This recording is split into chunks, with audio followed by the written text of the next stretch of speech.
Bon, eh bien, bonjour, bienvenue sur ma chaîne YouTube. Et aujourd'hui, une interview, une superbe interview. Vous allez voir, on a déjà commencé à rigoler. Donc, je pense que ça va être la bonne humeur. C'est une des caractéristiques de mon invité. Alors, c'est la bonne humeur, la légèreté, la confiance et la clarté. Eh bien, oui, on a rendez-vous avec Anne-Laure Laclos. Salut! Hello Olivier, merci de me recevoir. Avec grand plaisir, c'est toujours chouette de discuter avec toi. Et puis moi, j'adore ton humour, j'adore ta bonne humeur. Je pense que sur ceux qui te suivent sur Instagram, eh bien, je trouve que c'est une de tes caractéristiques. Tu te prends pas au sérieux, mais tu fais les choses sérieusement. Et ça, c'est génial. Ah bah j'aime beaucoup, ça me fait du bien d'entendre ça. Ouais, c'est vraiment ce que je recherche en fait. Arriver à parler des choses un peu qu'on considère comme sérieuses, qui nous font peut-être voilà, des soucis au quotidien et en fait de le prendre avec légèreté parce que finalement on se rend compte qu'on les partage tous en fait ces trucs-là. Donc c'est cool. Ouais, ben alors justement, tu sais, on va parler des émotions, de tout ça. Déjà, tu vas Mhm. peut-être te présenter, nous dire un petit peu ton parcours, s'il te plaît, pour ceux qui ne te connaissent pas. Ouais, avec plaisir. Donc, je m'appelle Anne-Laure Laclos, je suis coach en confiance en soi. J'aime me présenter comme ça. Moi, mon parcours, ça a été de galérer avec la confiance en soi. Et je galère encore parce qu'on n'est jamais arrivé. Mais c'est vrai que voilà, j'avais toujours l'impression qu'il y avait des gens qui avaient confiance en eux et d'autres pas. Et puis un jour, je suis tombée un peu dans la marmite du développement personnel parce que j'ai fait un burn-out au travail et j'ai découvert qu'on pouvait la construire, la développer, la nourrir. Et ça m'a énormément aidé. D'abord, j'ai travaillé ça plus, tu vois, sur mon travail, ma relation au travail. Et après, j'ai un peu décuplé ça dans d'autres sphères de vie. Et j'ai eu envie de prolonger cette démarche et de faire partager ces outils à d'autres personnes. Donc voilà. Et c'est un plaisir de faire ça. Ouais. Et donc aujourd'hui, tu accompagnes les femmes surtout, c'est ça? Ouais, principalement les femmes. J'accompagne les femmes à développer justement leur confiance en elles. Ça touche à plein de domaines, évidemment, la confiance en soi, c'est un petit peu le nœud hein, quand on apprend à s'aimer plus, à s'accorder un petit peu plus de valeur. Naturellement, il y a des choses qui changent dans notre relation aux autres, au travail, mais également à l'argent, à notre temps et à notre manière de, oui, simplement organiser notre vie. Alors, je vois connexion instable, si tu m'entends ou pas, ou on s'est Ouais, perdu. ça a bugué un petit Ça a peu, mais coupé? on Ok. t'a entendu. L'image était fixe, mais on t'a bien entendu. Ok. Ouais, donc en gros, pour synthétiser, moi j'accompagne vraiment les femmes à développer leur confiance en elles parce que je pense que c'est de là que tout part. Et forcément, quand on met ce focus sur soi, qui n'est pas évident, parce qu'il y a aussi des messages qu'on entend, voilà, notamment nous les femmes, il ne faut pas se prioriser, il faut d'abord s'occuper des autres avant de s'occuper de soi. Donc, c'est pas évident comme démarche, mais c'est vrai que quand on fait ça, on a beaucoup plus d'énergie pour les choses qu'on a envie de faire, mais également pour les autres. Et on rentre dans un cercle vertueux qui est très chouette à mettre en place. Donc, voilà, c'est un plaisir de pouvoir faire ça, ouais. D'accord. Et toi, effectivement, justement, ce côté, je suis d'accord, de déjà penser à soi, prendre soin de soi Mm. et arrêter d'aller toujours vers les autres, effectivement, c'est quelque chose qu'on demande souvent aux femmes. Toi, c'était aussi quelque chose qui t'a marqué dans ta vie de jeune femme? Ouais, en fait, moi, j'avais ce truc où j'avais l'impression qu'il fallait que j'ai l'approbation de tout le monde. En fait, il faut que je sois validée par l'extérieur constamment. Donc, ça me mettait dans un espace un petit peu instable où je cherchais à être validée, tu vois, ou genre, mais aimez-moi, tu vois, cette espèce d'énergie un peu désespérée. Alors, bon, voilà, ça a commencé collège-lycée, très bien, tu te construis et tout. Et puis après vient le travail, on te dit, bon, ben maintenant, voilà, il faut que tu arrives à prendre ta place un petit peu au travail. Mais j'ai toujours eu un peu cette énergie, il faut qu'on me valide, il faut qu'on... Et tant que j'ai été reconnue, c'est-à-dire que moi, avant, j'étais consultante dans la santé et j'avais, tu vois, cette espèce de retour, de reconnaissance qui était chouette de la part de mes clients, de mes supérieurs. Très bien, je tenais. C'était cool. Même si, bon, intérieurement, tu vois, il y a quand même des petits accros dans mes relations. Je prenais les choses très personnellement. Mais bon, je maintenais le cap parce que j'avais cette validation. Et en fait, il y a maintenant un peu plus de 2 ans, En revenant en France, parce que je suis partie au Canada, et en revenant en France, j'ai trouvé une boîte où j'ai pas eu cette valorisation. J'ai pas eu cette validation que j'avais constamment, parce qu'en plus au Canada, on te fait beaucoup de compliments, c'est chouette, c'est pour des personnes comme moi, c'est genre c'était trop bien, quoi. Ouais, on m'aime, c'est cool. Et je suis arrivée en France et j'ai eu un boss qui, pour le coup, m'a pas du tout offert ça. Plutôt à me challenger, être plutôt dur, voilà, dans une démarche comme ça. Et là, je me suis effondrée, en fait, parce que j'avais pas, en fait, le socle solide en moi pour me réaffirmer, juste me prendre par la main et me dire, mais vas-y, en fait, ça va, c'est bon, quoi. Et ça a été mon plus beau cadeau, quoi, de me sentir tomber, de me dire, ah, mais en fait, si tu t'aimes pas, il y a un moment où la vie te rappelle qu'il va falloir faire le taf. Et donc, ouais, j'ai été un petit peu obligée de faire ce travail-là, même si c'est pas évident parce que ça te demande d'aller voir des parties de toi que tu n'as pas forcément envie de voir. Mais bon, c'est celui qui te met dans une place où, bon, bah, je dirais pas que tu es invincible, mais c'est vrai que quand tu sais que tu peux revenir à chaque fois à cette confiance et que tu vois, ces éléments pour te nourrir et que déjà tu apprends à te connaître, rien que ça, de mettre la lumière sur des zones où tu te dis, oh, bah non, faut en avoir honte, bah ça, voilà, ça te met dans un espace où tu es beaucoup plus sûr de toi. Et en fait, j'ai pas changé de travail, si tu veux. J'ai fait ce travail tout en restant dans ce même travail, donc j'ai pas changé de circonstances extérieures. Et j'ai vu à quel point ça a changé. Quand ta posture change, quand tu t'ajustes, il y a tout qui change autour de toi. Donc, je pense que ça aussi, ça m'a donné cette force de me dire, j'ai pas besoin d'attendre que les gens changent pour me sentir bien. Et ouais, ça a été vachement, vachement rassurant en fait comme démarche. Et ça, tu en parles une fois, c'est cet alignement dont tu parles, de réajuster et de revenir à soi pour réaligner les Mm. choses. Ouais, exactement. Voir toutes les zones en fait où tu as délégué la responsabilité que le monde t'aime, tu vois. Genre aller te dire, ouais, non, mais ça, en fait, je préfère qu'on me valide, quoi. J'ai besoin que les gens me montrent que. Ouais, mais en fait, si toi, tu le valorises pas, si toi, tu le regardes pas, les autres le verront pas non plus. Alors, des fois, oui, des fois, tu es chanceuse. Et moi, j'ai eu la chance de l'avoir, tu vois, dans mes précédents jobs où j'avais ça. Mais le moment où ça part, parce qu'en plus, la validation extérieure, il y en a jamais assez. Tu vois, moi, j'étais du genre on fait un entretien de fin tu vois, d'année, un entretien annuel de bilan. On te fait 18 compliments et une critique. Moi, je retenais que la critique. Évidemment, puisqu'en plus, notre cerveau est à ce biais négatif.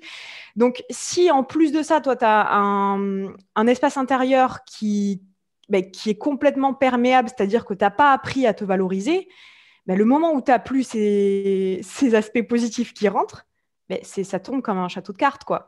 Tu n'as plus ce truc, tu vois, qui te nourrit. Pour moi, je vois ça vraiment comme la dépendance, en fait. Et l'idée, c'est de commencer à te nourrir, toi, pour après avoir quelque chose à donner. Parce que si tu es vide, il n'y a aucun moyen que tu puisses donner quoi que ce soit aux autres. Tu viendras toujours d'un espace de manque, quoi.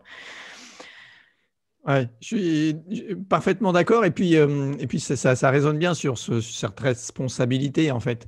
Ouais. Le bonheur, j'en parlais ce matin, mais cette responsabilité de venir chercher en toi, que ça doit te nourrir, tu dois être nourri de ça.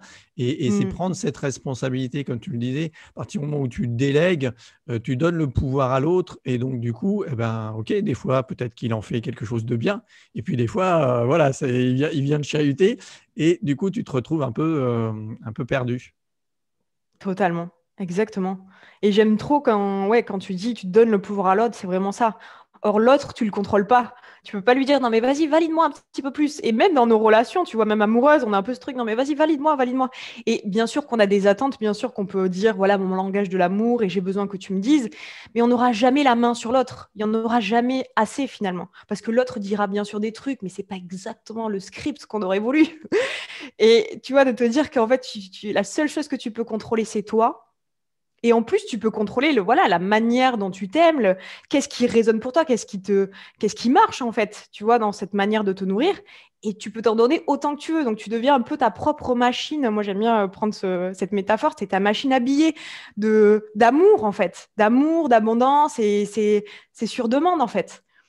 Tu n'as plus Ouais. besoin des autres. Alors, bien Ouais, sûr, on a besoin des autres. On n'est pas en autosuffisance. Mais tu vois, c'est la cerise après. L'autre devient la cerise sur le gâteau.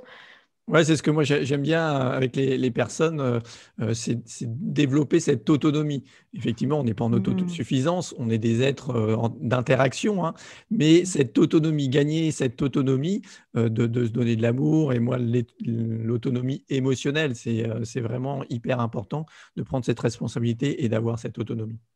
Mm. Tellement. Alors, si je te dis, ben justement, émotion, tu penses à quoi? Je pense à la météo, moi. Mes émotions, c'est juste le check de ma météo intérieure. Est-ce que elles sont où en fait? Tu vois, c'est qu'est-ce qui se passe à l'intérieur de moi? Est-ce que c'est agité? Alors j'ai la chance en plus de vivre dans une région qui est assez, enfin il y a une météo, comment dire, assez changeante. Dans le Pays Basque, il pleut beaucoup. En plus, il y a l'océan. Et ça me rappelle toujours, en fait, de checker. Oui, je check l'océan, je check les vagues, mais je check aussi la météo extérieure pour me rappeler ma météo intérieure. Tu vois, ce matin, je suis allée voir l'océan. C'était calme plat. Et je me suis demandé, mais comment je me sens, moi, à l'intérieur? Elles en sont où, mes émotions? Et j'aime bien utiliser, finalement, voilà, les émotions comme un état, en fait, un état météorologique et les voir comme des choses qui arrivent, qui passent, qui nous traversent. Et à nous d'aller les observer, quoi. D'accord. Et donc ça, tu le fais avec la nature. Tu aimes bien aller dans la nature Ouais. pour faire un petit peu cette météo émotionnelle. Ouais, la nature. Sinon, je reste dans ma tête, en fait. Moi, j'ai cette tendance, sinon, à blablabla. Tu vois, j'ai tout le truc, le brouhaha mental. Et juste de me connecter à ce qui se passe autour de moi, en fait, on se rend compte que la nature aussi a des saisons. C'est OK, en fait, de se sentir parfois triste, parfois anxieuse, parfois. C'est pas un problème, forcément. Mais à nous de le reconnaître. Et tu vois, ça te demande cette présence. Je sais pas comment tu fais toi, mais cette relation avec nos émotions, c'est avant tout savoir juste les voir, en fait, les observer, voir qu'elles existent, se dire, OK, vous avez le droit d'être là, tu vois, avant de vouloir les gérer ou d'en faire quelque chose, quoi. Ouais, c'est d'abord les écouter, les reconnaître. Moi, j'aime bien Mm. parler de cartes aussi, de se faire sa Mm. carte des émotions, parce que moi, j'aime bien passer par le corps, et j'aime bien que chaque émotion, ben, l'identifier avec des sensations corporelles, et avoir un peu cette carte. Et comme tu le dis, c'est comme la météo, les émotions, elles changent, on est des êtres d'émotions, et on est traversé par des émotions tout au Mm. long d'une journée, et tout change comme dans la vie, comme dans la nature. Mm. Et si tu devais choisir une émotion là maintenant. Oh, la joie, il y a un soleil en plus magnifique. Tu vois pas, mais genre, je suis sous un Velux. La joie, j'adore la joie. On voit J'aime bien la qu'il y a du joie. soleil. Ouais, tu vois le soleil. Le truc, c'est que la joie, c'est un truc pour moi qui n'est pas contraire avec la tristesse, tu vois. La joie, c'est une émotion qui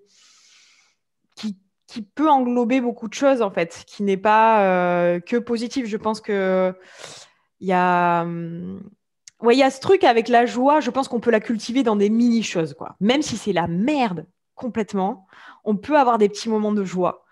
Et ça vient toujours de là où on décide de mettre notre énergie, quoi, notre focus, notre concentration, notre attention. Ce pouvoir créateur de la joie, on l'a tous. Et il vient de nous. Il vient pas de l'extérieur. Donc, oui, des fois, j'ai des journées de merde où je me dis, il n'y a pas de joie, où c'est nul et tout. Mais quand je me rappelle, attends, il y a peut-être un truc, une petite graine, un petit truc là qui a été chouette. Et d'un coup, je la ressens, en fait. Et est-ce que pour Toi, toi, c'est ça... quoi? Ouais, ouais, moi, c'était effectivement cette joie. C'est finalement, quand je regarde un petit peu mon histoire, c'est pas ma nature, moi. Moi, c'est plus la tristesse, ma nature. Et je sais pas, tu connais la chanson d'Oldelaf, La Tristitude.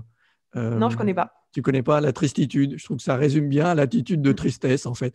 Et Ouais. j'étais beaucoup là-dedans. Et pour moi, cultiver la joie, c'est vraiment, bah, quelque part, enfin, ça a été un effort.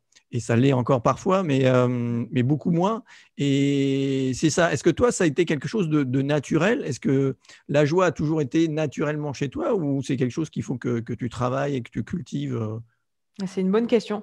Je crois que j'ai toujours eu un tempérament hyper joyeux, mais j'ai évolué dans une famille ou c'était genre, n'en fais pas trop. Tu vois, genre, chut, en fait, il faut pas trop que tu montres que tu es joyeuse parce que sinon, les gens, ils vont soit se sentir en danger ou c'est pas louche ou voilà. Donc, en fait, j'ai un peu réprimé ça, mais j'ai toujours senti que j'avais ce truc, j'aime bien, tu vois, j'aime bien m'amuser de tout, j'aime beaucoup. Mais ça a été dans les moments où j'en ai vraiment, mais vraiment chié, où j'ai redécouvert en fait ça, l'importance de ça. Avant, où je le prenais un petit peu comme, bon, comme qui j'étais, enfin voilà, comme un truc un peu OK, naturel, tu vois, je me rends compte que quand du coup tu as eu des moments où tu as vraiment souffert, l'importance en fait d'avoir ça, de le cultiver et surtout de le savourer, tu vois. Là maintenant, je sais que c'est un cadeau quoi que j'ai à pouvoir avoir tu vois, le jeu facile, de cultiver ça, de m'amuser un petit peu de tout. Surtout que, enfin, je sais pas ce que tu en penses, mais dans la société, c'est plutôt vu, tu vois, la joie comme quelque chose de futile ou il peut y avoir un peu ce truc, on s'amuse pas de tout, fais attention. Et Ouais, là aujourd'hui, je me rends, ouais, tu, ouais, tu le ressens. ouais, c'est un peu ça. Et comme tu le Mm. disais, il faut être joyeux, mais pas trop non plus, quoi. Ouais, ça Voilà, faut va. pas tout le temps. Faut ouais, Ouais. toujours La ramène pas trop quand même. ouais. Faut pas trop la ramener. Faut pas être trop joyeux. Ouais. Faut pas être trop triste. Il faut pas trop être en colère. En fait, faut pas être trop dans plein de trucs. Ça, c'est chiant. Hmm. Ouais.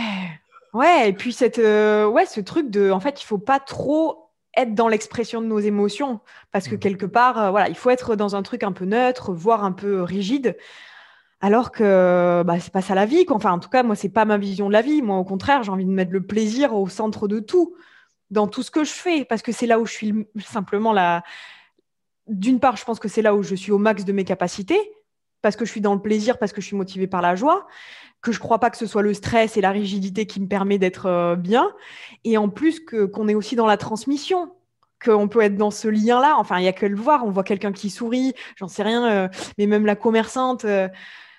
Moi, j'aime bien aller au marché, mais des gens qui sourient, qui nous expriment ça, mais rien que ça, il y a quelque chose qui se passe d'inconscient à inconscient. La joie fait qu'on est dans le lien. Donc, je comprends pas en fait ce truc de te dire non, non, non, mais non, non, mon patron, parce que c'est pas vrai. C'est en fait, on limite tout le monde. D'une part, on se limite nous parce qu'on profite pas de tous les bienfaits de la joie. Je pense que voilà, c'est plus approuvé. Et on s'empêche aussi de la communiquer. Qui est gagnant? Je sais pas. Ouais, ouais, je suis d'accord. Et effectivement, communiquer la joie, c'est un truc énorme. Et moi, je vois ça avec mes enfants. C'est Mm. vrai que bon, bah, tu rigoles et tout le monde rigole. Et j'adore ces moments-là de joie, de rigolade. Avec mon plus jeune, on fait des batailles sur le lit. Tu vois, on a eu un rituel longtemps. Voilà, au moins une fois par jour, voilà, on se faisait des batailles sur le lit, on rigolait. Et ça, pourquoi s'en priver? Pourquoi empêcher ça? Je trouve que c'est. Alors que oui, bah non, tu devrais rester tranquille, pas sauter sur le lit, machin et tout. Non, non, c'est pas. Mais ouais, ouais, c'est une éducation aussi. On a été Ouais. beaucoup. Moi, j'étais beaucoup éduqué comme ça. Et c'est vrai que forcément, on ne sait pas écouter ses émotions et on réprime ses émotions dans notre société alors qu'elles sont là de façon de ne pas les réprimer. Comme tu le disais, pour moi, on ne gère pas les émotions. On peut gérer les événements, on peut gérer des situations, mais tes émotions, tu n'as pas à les gérer. Tu as juste à les Mm. vivre. Mm. Tellement, tellement.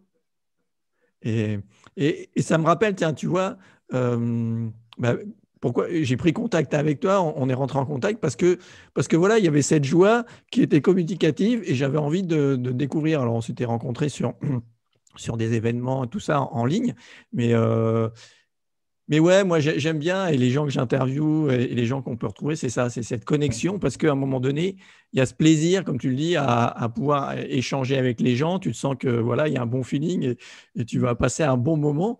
Et donc Mm. moi, c'est ça aussi qui m'attire, qui m'intéresse et j'espère que les gens, bah, ils pourront le dire aussi ils retrouvent ça dans ces échanges, dans les interviews. Mais c'est vraiment ça, se faire plaisir et ouais, moi, j'ai interviewé avec des gens avec qui j'avais envie de partager ce moment-là, finalement.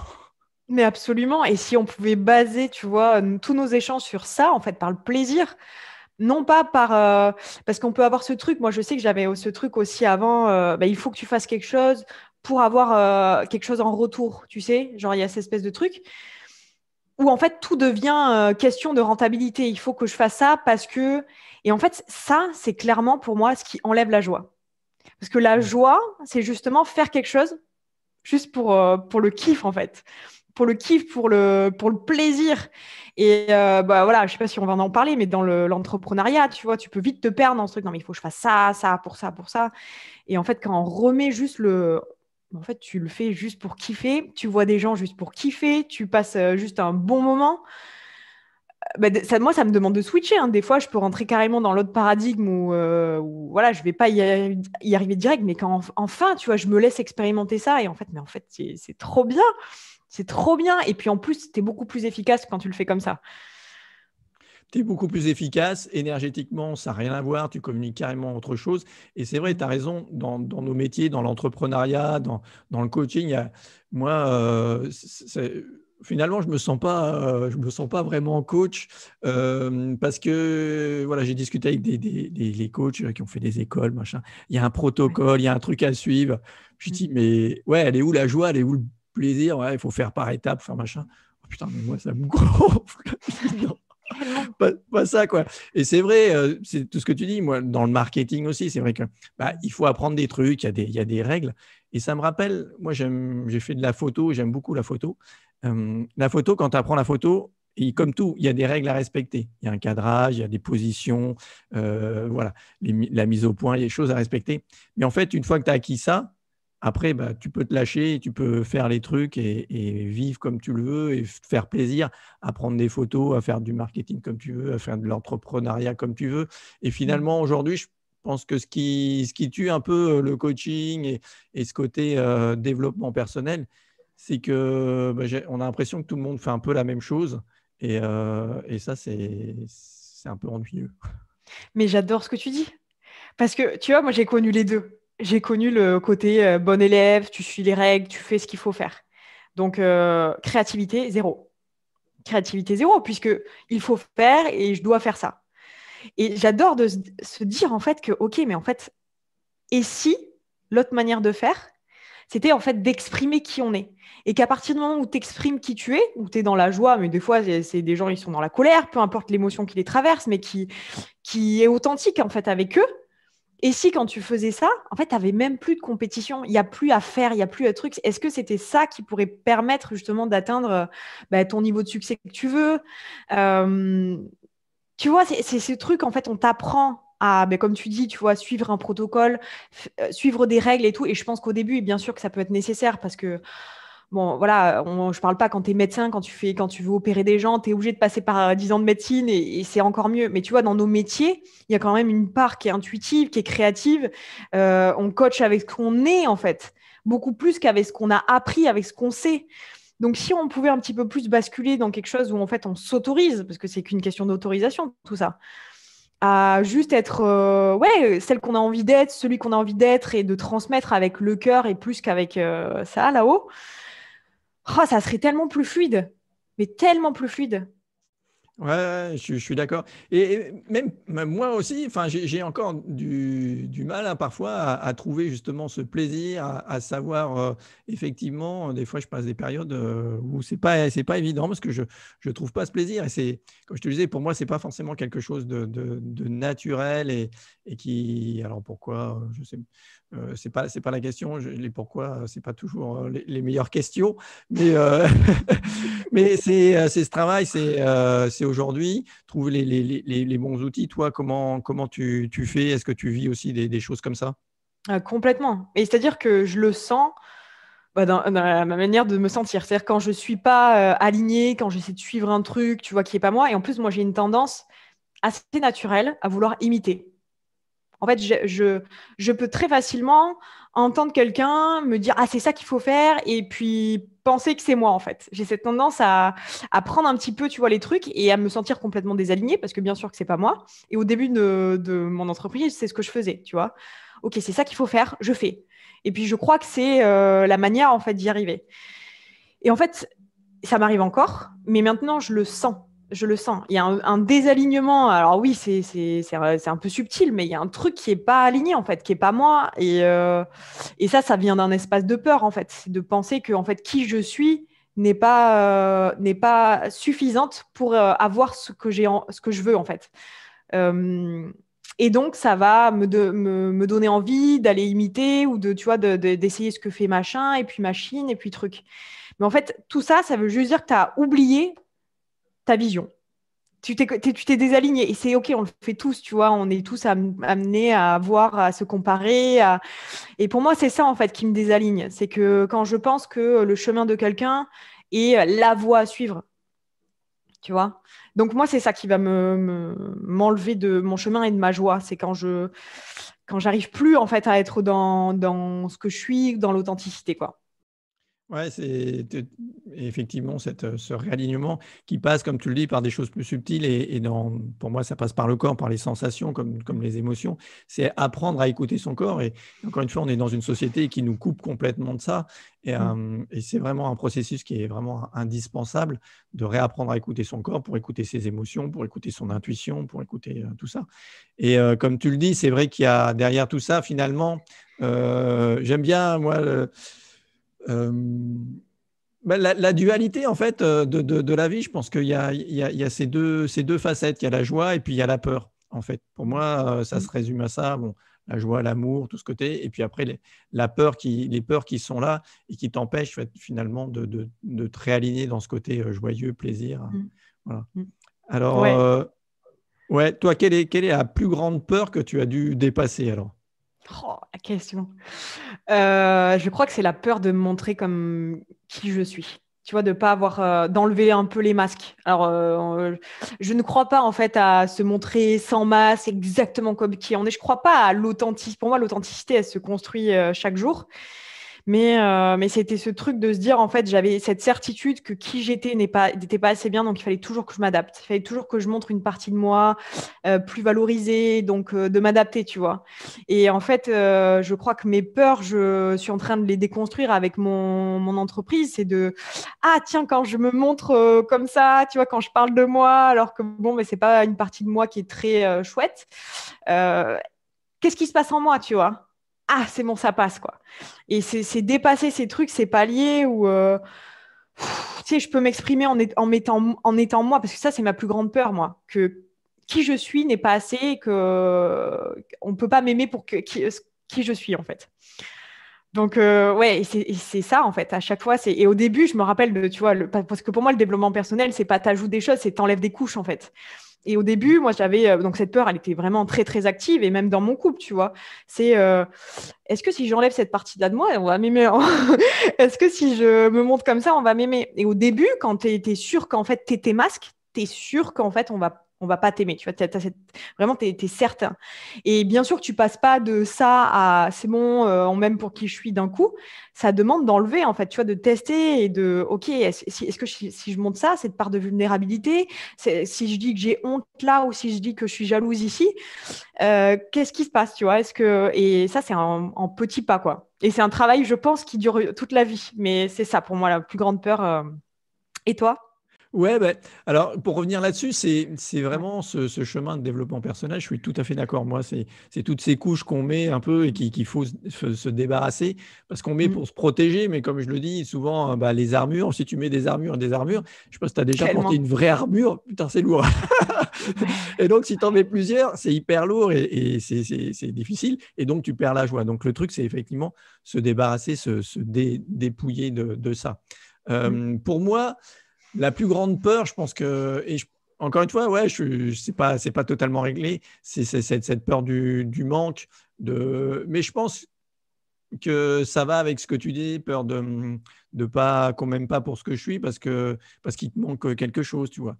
Alors Mm. moi j'avais une grosse blessure d'abandon, donc j'étais beaucoup dans la dépendance et notamment dans mon couple, j'étais énormément dans la dépendance et j'ai dû dépasser cette peur de manquer, de manquer d'amour, que personne ne me donne de l'amour, hein, parce que quand tu te retrouves tout seul, bon, bah, voilà, c'est un peu Mm. plus difficile. Alors, j'avais mes enfants quand même, mais c'est vrai que c'est se redonner ça, encore une fois, on vient à se remplir d'amour, de se donner de l'amour.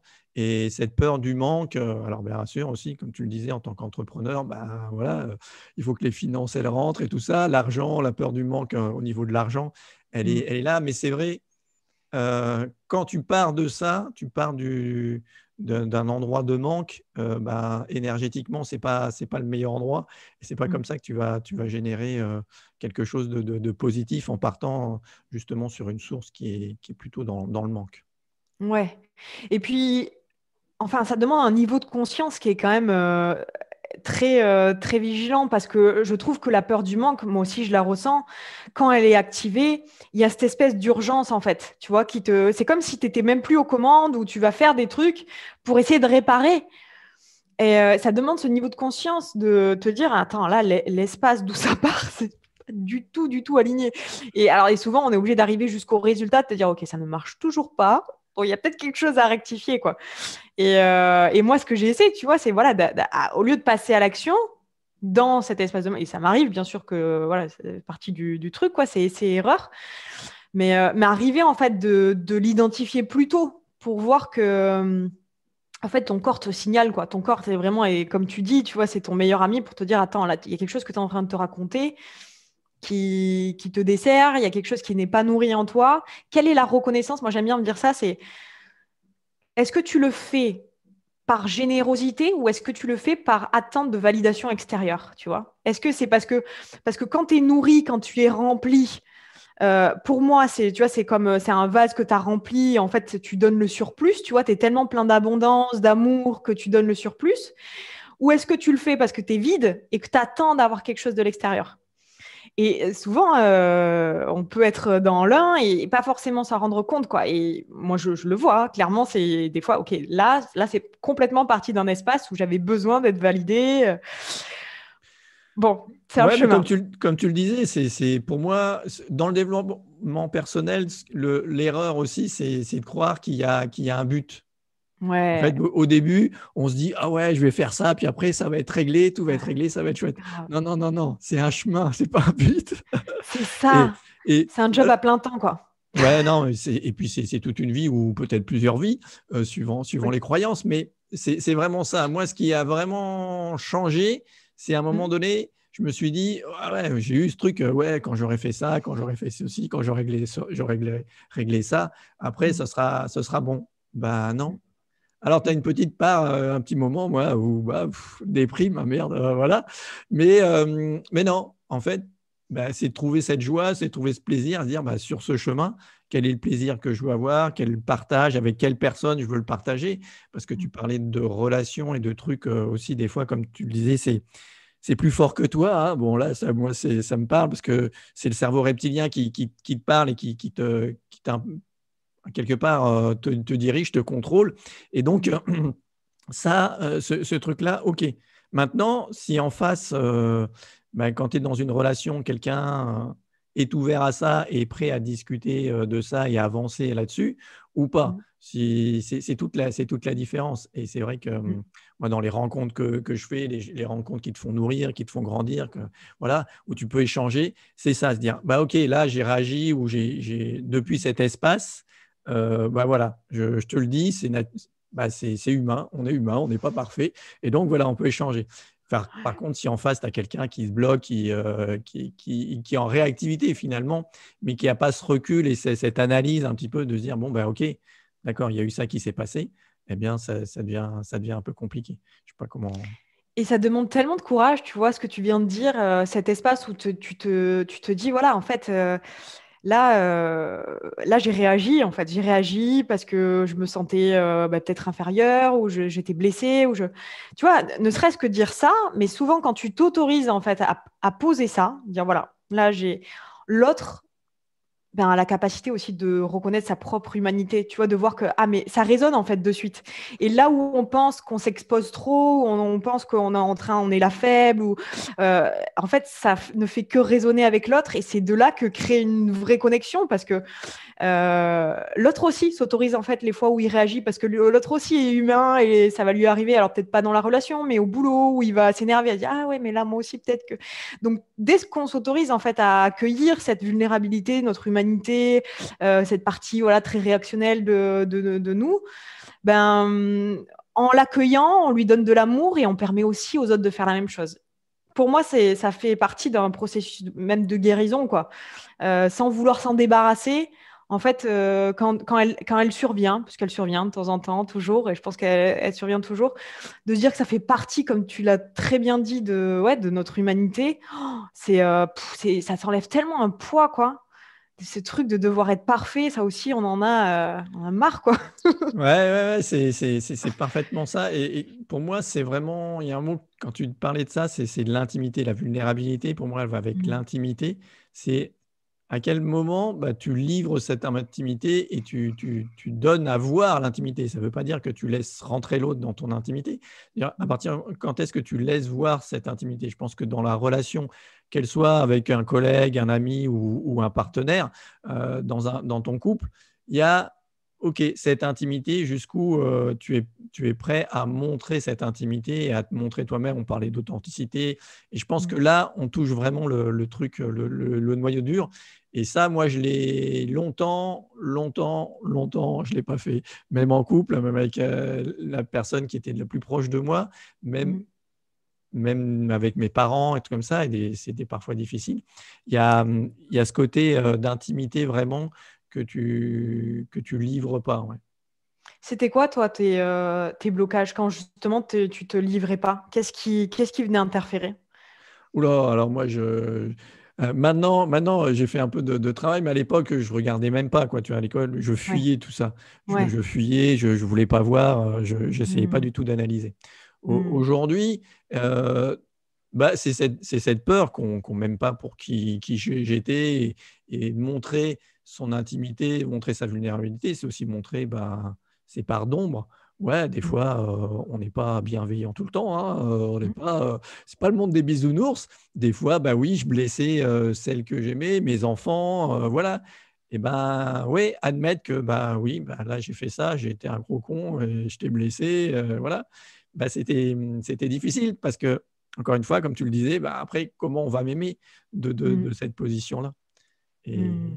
et le fait de dire ça aussi dans la communication, dans comment on parle à l'autre, c'est hyper important. Et justement, de parler de ses émotions, de ton ressenti, et c'est encore pour ça que c'est encore plus important de travailler dessus, de le connaître et de pouvoir l'exprimer, c'est Mm, hyper important. Parce que si tu es dans le tu accuses l'autre, et l'autre, mm. forcément, il va réagir à ça. Alors que si tu es dans toi, dans l'introspection, dans la description de ce que tu vis, bah, l'autre, forcément, se reconnaît toujours dans ce que tu vis. Voilà. Absolument. Et puis c'est quelque part quand on parle en jeu, écoute, je ressens ça, c'est irréfutable. Mais dans toute relation, mais même voilà, quand on a des problèmes, j'en sais rien, avec ses collègues ou au travail, quelque part quand on parle en jeu, alors bien sûr, comme tu dis, ça demande d'avoir nous reconnu ce qui se passe pour nous, c'est un argument irréfutable. Donc, on enlève tous les débats sur bah, quand je t'accuse, bah, tu vois, quand tu fais ça, je ressens ça. Bah, enfin, ça, bien sûr, c'est toujours stérile, en fait, parce que l'autre se sent accusé, donc lui aussi, il se met sur la défensive. Alors que quand tu dis, bah, en fait, je me sens comme ça, bah, tu t'autorises, toi, déjà à te livrer, à poser ce que tu ressens. Et bien sûr que ça donne une issue où bah, potentiellement l'autre peut avoir envie d'avoir une solution commune, quoi. Alors peut-être c'est pas dans tous les scénarios, mais en tout cas c'est beaucoup plus constructif de parler bah, de ce jeu, de ses ressentis, que de partir direct dans de l'accusation ou autre chose comme ça. Donc c'est génial en fait, de se reconnecter avec ses émotions. C'est aussi pouvoir se donner l'opportunité d'avoir une communication qui soit moins conflictuelle et plus productive. Parce que c'est ça, en fait. Quand tu parles de toi, de tes émotions, il n'y a plus de c'est à toi la faute ou c'est à moi la faute. C'est voilà ce que je ressens, voilà ce que tu ressens. OK, comment on peut faire mieux la prochaine fois? Et là, de suite, il y a quand même des perspectives un peu plus intéressantes, quoi, Ouais. dans nos relations. Ap- Après, dans ce côté-là, moi, ce que je me suis aperçu, c'est notamment avec mes enfants, tu parles de tes émotions, ben forcément, l'autre en face, ça lui renvoie aussi aux siennes. Ça me rappelle, tiens, je pense à ma séparation. En fait, quand je me suis séparé, on était plusieurs couples, on se voyait, et j'ai vu comment les autres aussi, ça les renvoyait dans leur couple. Comment je suis dans mon couple, comment ça se passe et tout ça. Et c'est aussi pour ça que souvent les gens s'éloignent, c'est que c'est trop douloureux pour eux. Et puis, c'est vrai qu'on a été C'est-à-dire ton entourage, de par toi, comment tu communiquais sur votre relation, ça a impacté ton entourage? Ouais. Ok. En fait, le fait de dire, ben voilà, on ne sait pas, on s'aime plus, mais pas forcément. Moi, ce qui a beaucoup perturber les autres, c'est que j'avais travaillé sur la colère, donc j'étais en colère, mais j'exprimais pas cette colère, j'accusais pas l'autre, je dis c'est une conne, c'est une salope, enfin tu vois, tu peux dire plein de trucs. J'ai jamais dit ça. J'ai été en colère, hein. Je l'ai exprimé je l'ai exprimé aussi, mais pas du tout comme ça. Et surtout, et ça, ils n'ont pas compris en fait. Parce que la réaction classique avec la colère, je dirais que c'est de la porter sur l'autre. Voilà, tu accuses l'autre, tu lui balances tout et c'est plus facile parce que tu te décharges de ta colère sur l'autre. Mais en fait, ta colère, elle t'appartient et c'est à toi de gérer ça, c'est pas à l'autre. Et tu vas renvoyer un truc, tu vas faire une réaction. Et moi, c'est surtout ça, en fait. J'ai l'impression qu'il les a beaucoup et qui les a éloignés aussi beaucoup de nous, en fait. Et, et c'est vraiment, livrer ses émotions aussi, ça renvoie à l'autre. Et donc, quand tu es en relation, il faut que l'autre puisse aussi accepter ça. C'est-à-dire que, que l'autre livre ses émotions, eh ben, ça va te renvoyer forcément aux tiennes. D'accord? Donc, voilà, il faut… Ouais. Et puis, il y a aussi ce truc où il y a cette autorité personnelle où tu vois, en fait, avec des gens où tu peux pas te livrer. Parce que, pour moi, tu peux arriver, tu vois, dans l'intimité dont tu parles, tu as un degré d'intimité avec les autres que tu as eu d'abord avec toi. Donc, si tu es capable, toi, d'exprimer tes émotions, c'est parce que tu as eu le courage d'aller les observer, les rencontrer. Et quelqu'un qui n'a pas fait ça, ce travail, pour lui, c'est très dangereux, en fait. Oui. Tu vas lui renvoyer tout ça et tout ce chemin qu'il n'a pas fait. Donc moi, par exemple, je sais que je vais pas parler de mon cheminement avec des personnes de ma famille parce que je sais qu'elles l'ont pas fait, ce cheminement. Donc, on aimerait, hein, pourtant, on aimerait que des gens le fassent et avoir. Et des fois, on peut regretter, ouais, mais tu vois, avec cette personne, on parle de rien, on peut pas parler des vraies choses, des choses intimes, on parle de la pluie et du beau temps. Enfin, moi, j'étais un petit peu dans ça au début. Et je me suis dit, mais attends, mais en fait, tu es en train de demander à quelqu'un de partager quelque chose sur un plan qu'il il peut pas, en fait, avec son niveau de conscience, il peut pas, en fait, parler d'autre chose. Donc, accepter, en fait, que bien sûr, tu pourras pas tu pourras pas avoir une profondeur de relation avec quelqu'un qui n'a pas encore osé aller en profondeur avec lui. Ouais, c'est vrai. Et ce que tu me dis là, ça me renvoie aux amis, en fait. Ouais. Moi, j'avais une vision d'un ami, voilà, très, très, très, finalement, très, très cloisonné, très fermé. Voilà, il faut que ce soit quelqu'un qui soit toujours là, qui machin. Et aujourd'hui, je vois bien, il y a des gens aussi qui me disent, ah ouais, moi j'ai peu d'amis, j'ai pas de machin. Et en fait, moi j'ai des amis, mais c'est pas le même niveau. Comme tu dis, c'est pas. Il y a des amis, j'ai des amis d'enfance avec qui je discute du passé, avec des trucs comme ça. J'ai des amis professionnels, j'ai des amis plus intimes et tout ça. Et en fait, c'est des degrés, c'est des niveaux. Avec les gens, tu ne vas pas avoir les mêmes discussions, la même implication émotionnelle, parce que l'autre en face, il n'est pas forcément prêt et c'est pas ce qu'il demande. Alors, si tu es dans bon, bah ouais, moi je veux un ami pour la vie qui soit complètement, qui me lise son intimité, sa vulnérabilité, machin. Si l'autre en face, il n'a pas, bah tu l'auras jamais, quoi. C'est grave, Ouais. totalement. Moi, je trouve que c'est ça qui est génial dans les relations, c'est que tu as une richesse, c'est-à-dire que Il y a des fois, tu n'as pas envie de parler de tes émotions, de ta honte, tu vois, là, j'ai le truc. Tu as juste envie de parler de ta dernière soirée où tu t'es mis une grosse murge et c'était très drôle et juste de rester à ce niveau. Et des fois, tu as envie d'aller en profondeur et de se dire que finalement, on a plein de canaux, en fait, pour alimenter tout ça et que justement, il n'y a pas qu'une personne parce que souvent, on va poser en plus ce rôle-là à notre partenaire. Il faut qu'on parle en profondeur, il faut qu'il me comprenne, mais il faut aussi à la fois qu'il soit léger et tout. Et en fait, d'aller chercher finalement les relations qui viennent répondre à ces différents besoins, c'est tellement riche, quoi. Et je trouve ça très chouette, en fait, que des gens... Parce que moi, je sais qu'il y a des moments, en fait, je voulais que les gens soient comme moi. Mais attends, il faut qu'ils parlent de tout, il faut qu'ils puissent s'exprimer, pas avoir honte. Tu vois, là, il n'est pas lui-même. Mais en fait, non, j'ai pas du tout envie que les gens... Si tout le monde était comme moi, mais qu'est-ce que ça serait chiant. Déjà, on serait pas d'accord, parce que des fois, je suis pas d'accord avec moi, et ça serait pas du tout intéressant. Donc, Oui. laisser juste la personne être qui elle est, avec son niveau de conscience et juste kiffer ça, mais c'est trop bien. Parce que nous Ouais. aussi, on a tous ces niveaux, en fait. Oui, on n'est pas Mm. toujours pareil, on n'est pas toujours au même état, c'est différent, effectivement. On a ce fantasme de vouloir l'autre et en couple, que l'autre nous ressemble, qu'il soit comme nous, machin et tout. Mais finalement, c'est pas possible. Et puis, il sera jamais comme toi, tu le veux, comme machin. Donc, Mm. c'est cette acceptation que l'autre, il est comme ça et qu'il a ses défauts. Et je pense que ça passe après dans cette communication, dans cet échange que tu peux avoir ou pas avec la personne sur ben, voilà, comment tu te sens et comment tu peux évoluer là-dessus. Totalement. Alors, bah tiens, je vais revenir sur les peurs là-dessus. Quelle est la peur toi, aujourd'hui, qui tu as encore à dépasser? Oh, il y en a plein. Euh, Je pense à un projet de podcast. J'ai un projet de podcast et en fait, je crois que je suis en train de me bullshiter là-dedans.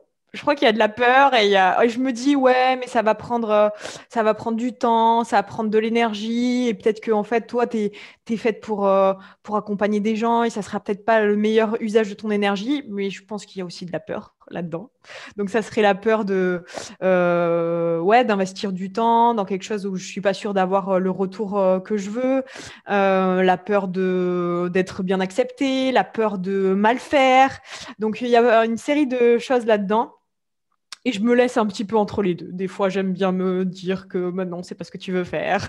Tu vois, c'est toujours différencier ce truc. Est-ce que c'est l'intuition qui te dit non, mais en fait, c'est pas ce que tu veux faire et c'est pas bon pour toi? Ou est-ce que c'est juste ta peur qui t'en empêche? Et bon, là, clairement, je crois que la peur prend plus de place. Ouais.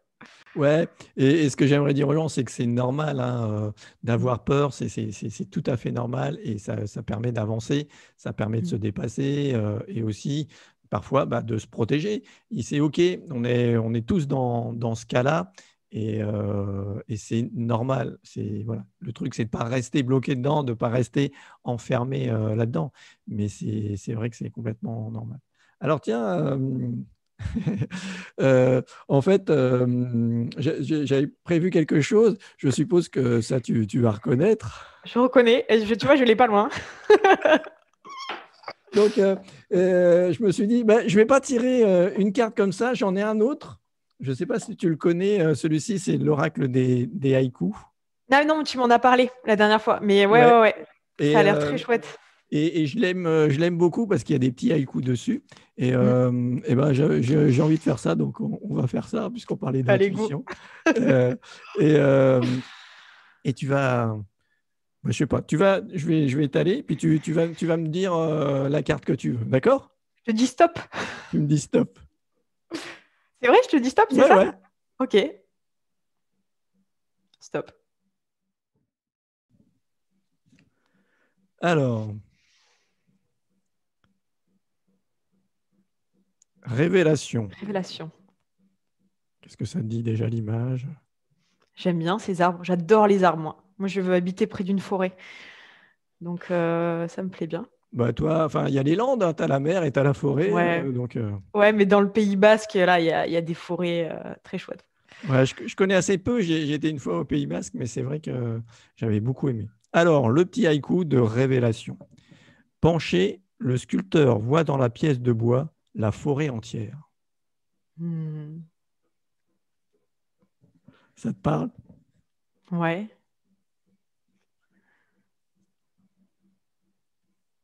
Moi, ça me parle Vas-y. de...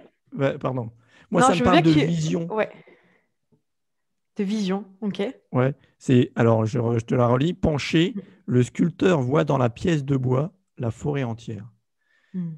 C'est un peu, tu vois, l'arbre qui cache la forêt, un peu, je trouve, ça ressemble un petit peu à ça. C'est comment, d'un truc, tu arrives à voir le tout de quelque Hmm. chose, puisque tout est relié. Hmm. Comment, de cette pièce de bois, tu peux arriver à voir la forêt et avoir cette vision qu'il y a derrière. Hmm. Et j'aime bien la partie sculptée parce que ça nous donne, ça remet ce truc de créateur, tu vois. C'est que, ouais, tu sculptes tes étapes, ta vie, et il n'y a que toi, en fait, qui a ce pouvoir-là de la faire comme tu as envie de le voir, et que des fois, un petit truc qui te paraît minime, tu vois, genre peut-être mon podcast, eh ben derrière, ça peut peut-être devenir une création que j'ai envie d'offrir au monde. Et ouais, j'aime bien ce côté artistique, en fait, créateur. Tu vois, ça revient un peu à ce qu'on disait au début, ce truc de renouer en fait avec ta créativité, ce qui est toi, ce que tu as envie d'offrir, de voir, et toujours revenir à ce qui, on est tous des artistes quoi. Ce qui, alors ça fait un petit peu, voilà, cette phrase toute faite, mais je pense qu'on a tous un truc original en fait à offrir, à créer. Et Et quel artiste tu es, toi? En quoi tu es un artiste ou une artiste? moi, je crois vraiment que c'est dans l'autorisation à me montrer dans tout ce que je suis, en fait. C'est que je pense que moi, il y a une côté expression de moi qui est très forte. Et j'aime me dire que je crée mon identité, en fait, à chaque fois que je m'autorise à me montrer comme ça ou comme ça.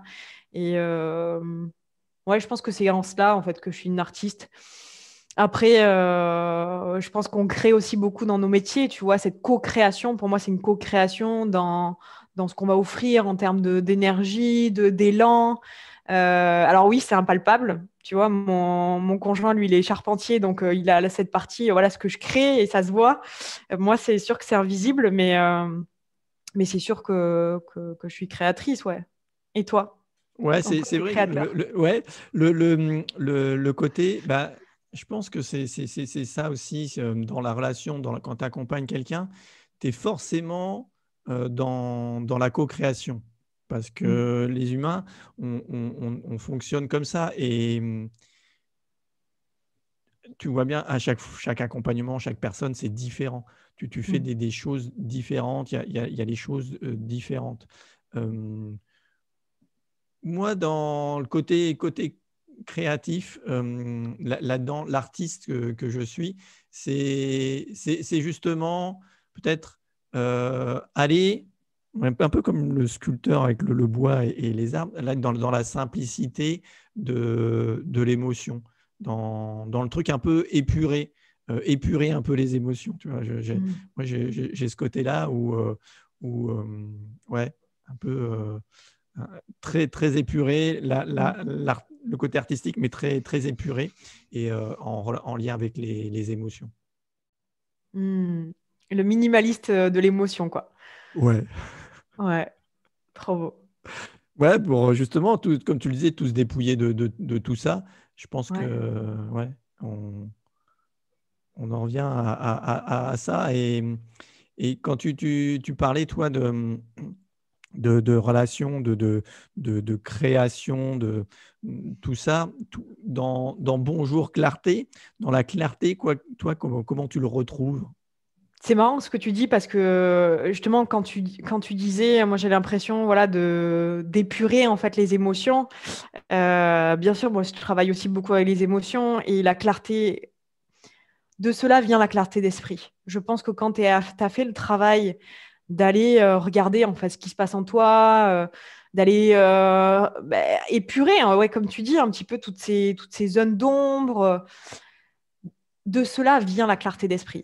Parce que moi, je vois clairement, avant de faire ce travail, c'était un enfer. dans ma tête. Un enfer de confusion, toujours des questions, me poser mes 1000 questions à la minute, toujours en train de me remettre en question, de penser qu'il fallait faire. Enfin, c'était un brouhaha constant. Et c'est vrai que d'apprendre en fait à revenir dans mon corps, à me dire que la pire des choses qui puissent arriver, de toute façon, c'est une émotion et que je suis capable de la ressentir et d'aller là, dans le pire des scénarios, ben, ton esprit, il n'a plus trop grand-chose à dire. Alors oui, il parle toujours, hein, mais c'est moins fort, tu vois. Et c'est là où, ouais, pour moi, c'est de la clarté. De la clarté des choses qui te prenaient 1000 ans, t'en prennent moitié de temps parce que bah, y a beaucoup moins de brouhaha, de bruit, qu'est-ce qu'ils vont penser qu'eux. Alors, il y en a toujours, bien sûr, on reste humain, Ouais. mais tu as le choix, tu as cette capacité en fait à écouter ce que tu veux envie d'écouter. Moi, le mot, moi, mais je pense que j'y retrouve un petit peu la même chose que toi, et j'y mettrai un petit peu la même chose que toi. Moi, c'est le mot de sérénité qui, pour moi, est hyper important. Et effectivement, il y a ça. Et quand tu me dis ça, tu vois, moi, je m'en rends compte de ça avec les autres. Encore une fois, la relation avec les autres, c'est quand je discute avec les autres, je dis, mais ah ouais, avant j'étais comme ça. Ah bah oui, avant, je n'aurais pas dormi pour tel truc ou je me serais pris la tête, truc comme ça. Et en fait, c'est chouette hein, parce que ça devient plus naturel, même si comme tu le dis, il y a toujours ça.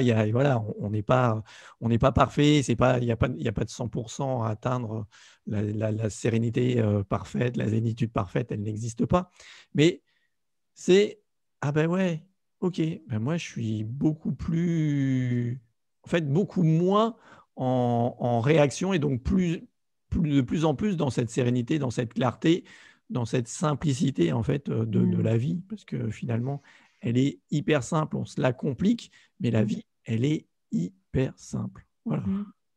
C'est fou. Voilà le message. La vie est simple. Allez, bon courage. Mais c'est vrai, mais c'est tellement vrai quand tu enlèves en fait toutes ces questions, tous ces doutes, tous ces trucs, ben, quelque part tu dis mais en fait je me suis quand même fabriqué cette prison mentale quoi pendant des années et tu crois que tu n'as pas le choix. Et tant que tu es sûr en fait que tout ce que te dit ton cerveau c'est la vérité, pour moi c'est ça. C'est un espace où tu souffres.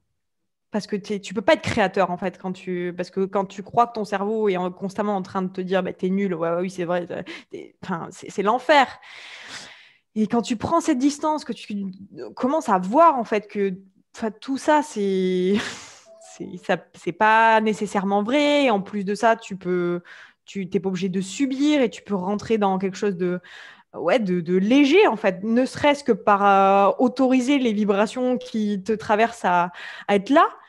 Oh, en fait, tu comprends pas comment tu as pu vivre autrement, quoi. Vraiment, moi, je comprends pas comment j'ai pu vivre autrement pendant des années, quoi. Des années. C'est fou. Ouais. Mais pourvu qu'on nous apprenne ça à l'école, n'est-ce pas? Je sais pas si tu partages ça, mais... Bah, j'aimerais bien, mais malheureusement, je pense que c'est pas pour tout de suite. Je pense que c'est à nous de l'apprendre. J'essaye de le faire avec mes enfants, mais c'est vrai. J'ai vu la grosse différence entre moi les deux premiers, parce que j'ai deux grands et un qui est plus jeune qu'on a eu 7 ans après la deuxième, et je vois la grosse différence en fait. Je vois la différence. Entre eux, entre la façon d'être et donc l'éducation que j'ai pu avoir avec eux, la façon d'être avec les deux, les grands et le plus jeune, Ouais. c'est vraiment flagrant et c'est vraiment complètement différent. Oh, mais c'est magique en fait. Comment tu te dis, quelque part, t'as transmis quelque chose qui va les permettre, enfin, les aider, mais toute leur vie. Enfin, je sais pas comment tu te sens, toi, comme ça, quand tu te dis que, ouais, tu as la capacité, là aussi, en fait, créatrice, à travers ce que tu transmets, ce que tu émanes, peut-être plus. Ouais, moi, en fait, je le savoure, je m'en régale quand, tu vois, là, mon fils, il avait mal à la tête, le plus jeune, il avait mal à la tête. Et je lui dis, ben, pourquoi tu ne prends pas un moment pour respirer? Donc, hop, il a été respiré, il a fait son truc, et puis après, il avait plus mal à la tête. Et mais là, je suis fier et en même temps, je savoure ces moments parce que ça, c'est vraiment un truc extra où comme tu le dis, ça devient naturel et pour lui aussi, tu transmets ça. Et de toute façon, l'éducation, c'est juste donner l'exemple d'eux. Voilà, c'est cette transmission, c'est de donner l'exemple d'eux. J'espère que voilà, avoir apporté des choses. Bon, ils me le disent, donc je pense que ça marche, même s'il y a des périodes où c'est plus compliqué. Ouais. Mais c'est vraiment ça, cette transmission, elle est là. Et puis finalement, l'éducation, encore une fois, c'est hyper simple. Hein. C'est sois bien avec toi-même, fais ce que tu aimes et sois voilà, authentique ou comme tu le souhaites avec toi-même. Et voilà, gère tes émotions et tu vois que forcément les autres autour le feront. Là aussi, hein, ça, c'est simple, quoi. Ça a l'air simple. Incarner tout ça et avoir confiance, en fait, que ça sera suffisant, que tu n'as pas besoin de dire, tu n'as pas besoin de faire, tu n'as pas besoin d'apprendre. Parce que tout ça, ouais, les enfants, ils apprennent par mimétisme, quoi. Mais ouais. Mais malheureusement, comme tu le dis, on n'apprend pas à être à l'école, on apprend à faire, on apprend, oui, ou à faire semblant, mais pas à être. Et moi, il avait adoré, quand très jeune, là, en primaire, ils avaient fait des ateliers de sophrologie et il avait adoré. Et ça, je trouvais ça vraiment chouette.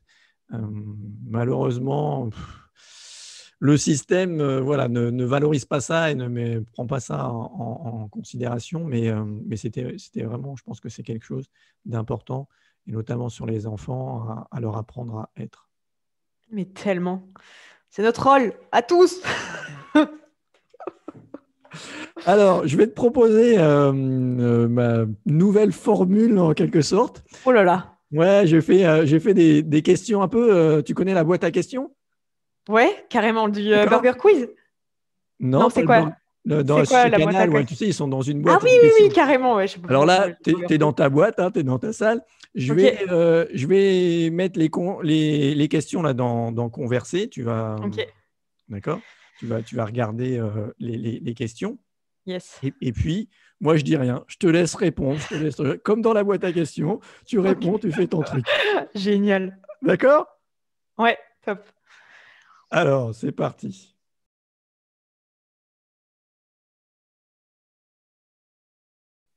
Trois mots pour te décrire. Spontané, euh, rigolote, vulnérable. Ton mantra préféré. Aime-toi comme tu aimerais qu'on t'aime.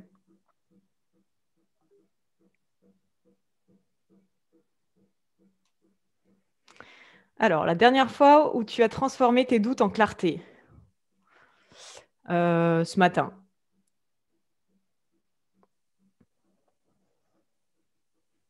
Il y a un bug dans la boîte. Ah non.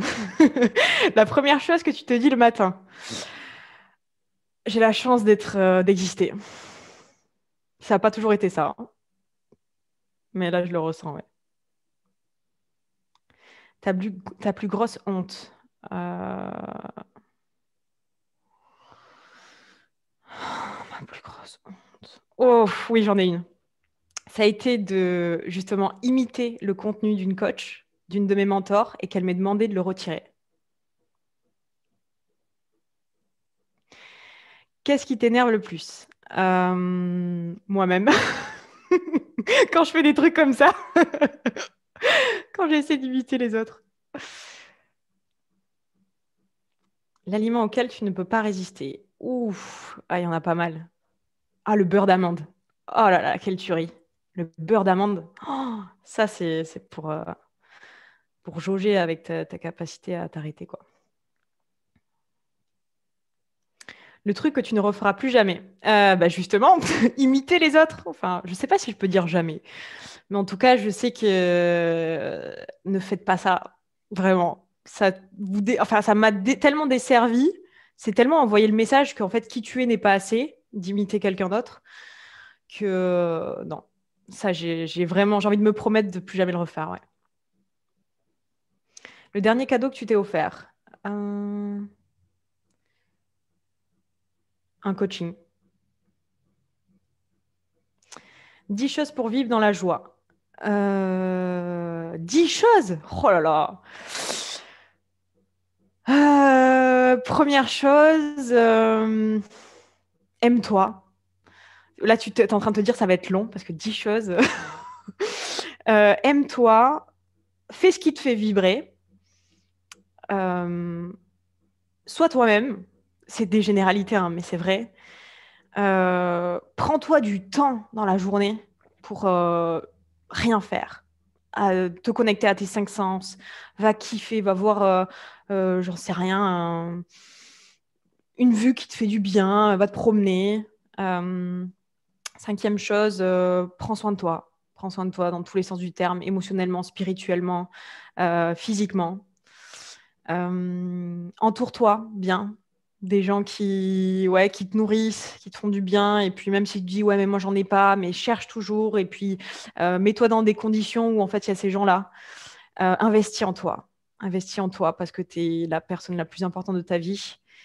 8e, je vais y arriver. Vis dans l'instant présent.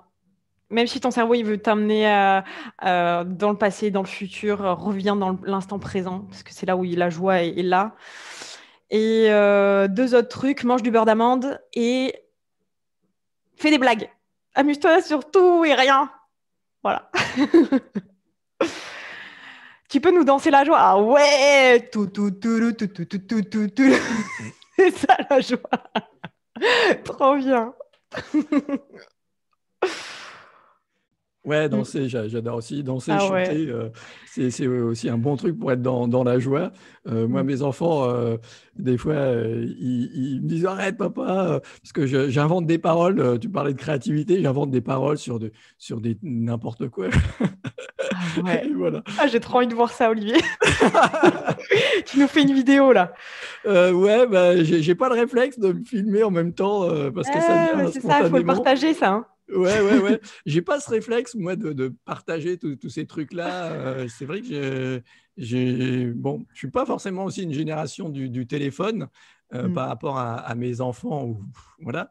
Et c'est vrai que Après, c'est ton jardin secret. Hein. Ta joie, tu peux te la garder aussi pour toi. Pas obligé de Ouais, tout non, ouais, partager. ça pourrait, hein, mais finalement, non, c'est un truc que je pourrais partager. Tu vois, j'ai dit aussi là, je commence à apprendre la shuffle dance. Je sais pas si tu vois. Ah ouais. Ouais. Papa, Il faudra que papa, je fasse une papa, vidéo. Ouais. papa, papa, papa. Mais c'est vrai que voilà, je pense pas forcément, mais ouais, je pense que je ferai certainement une petite vidéo quand j'aurai un peu progressé quand même. On a hâte de voir ça, Olivier. C'est noté. Voilà. Voilà, ça, j'espère que ça mettra tout le monde en joie en tout cas. Ah ben ouais, sans doute. Bon, eh bien, où on peut te retrouver et les personnes, les femmes qui veulent s'épanouir, gagner en confiance et en clarté, comment elles font pour venir vers toi? Alors, elles peuvent venir me retrouver sur Bonjour Clarté, sur Instagram ou sur Facebook. Et ouais, pour l'instant, c'est ça. Et également sur mon site www.bonjourclarté.com. Je vous conseille l'Insta d'Anne-Laure parce que franchement, moi, je m'éclate. Je passe de bons moments et c'est vraiment très sympa. Ouais, franchement, je suis pas énormément de personnes, mais toi, je te suis. Ouais. Oh, ça me fait vraiment plaisir, ça me touche. Merci Olivier. Voilà. Bah, à moins que tu veuilles, je vais te laisser finir, dire un mot de la fin ou partager quelque chose si tu le souhaites. Hum, Alors, comme ça, j'avoue que tu me prends un peu de cours. Qu'est-ce que j'ai envie de partager? Ben, s'il y a des gens qui nous regardent, qui ont encore un peu de mal finalement avec ses émotions, à s'aimer soi-même, avec tous ces messages qu'on entend, c'est OK. Enfin, on peut vite se sentir un peu submergé par tous ces messages-là. Il faut s'aimer, on ne sait pas par où le prendre en fait. Moi, j'ai envie de vous inviter à le prendre juste par le premier bout, en fait, par un premier truc. Peut-être instaurer juste une chose de ce qu'on a dit, dans tout ce qu'on a dit, le truc qui a résonné, voilà, un petit changement, un micro-changement, Et des fois, ça peut être juste, en fait, avoir une nouvelle pensée le matin en se réveillant, plutôt de se dire, ah punaise. Moi, j'ai commencé par ça. Oh, la journée de merde, me dire, mais en fait, j'ai la chance d'exister. Un petit truc, un micro-changement ou n'importe quoi qui vous a semblé utile, c'est déjà énorme, en fait. Et on n'a pas besoin de tout mettre en place. Souvent, on peut se sentir submergé par tous ces messages. Un micro-changement, c'est assez, ça fait souvent énormément de différence dans nos journées. Un pas après l'autre, on va jusqu'au bout du monde. Ouais. Tellement, c'est ça. Eh ben alors, merci beaucoup. Et puis, ben, si Merci à toi, vous voulez Olivier. partager cette joie, likez, partagez la vidéo. Voilà, faites-en profiter. Je pense qu'on a passé un très bon moment. J'espère que vous aussi. Dites-le nous en commentaire. Et puis, ben, on se retrouve bientôt. Merci Anne-Laure. À bientôt. Au revoir. Merci, Olivier. Ciao.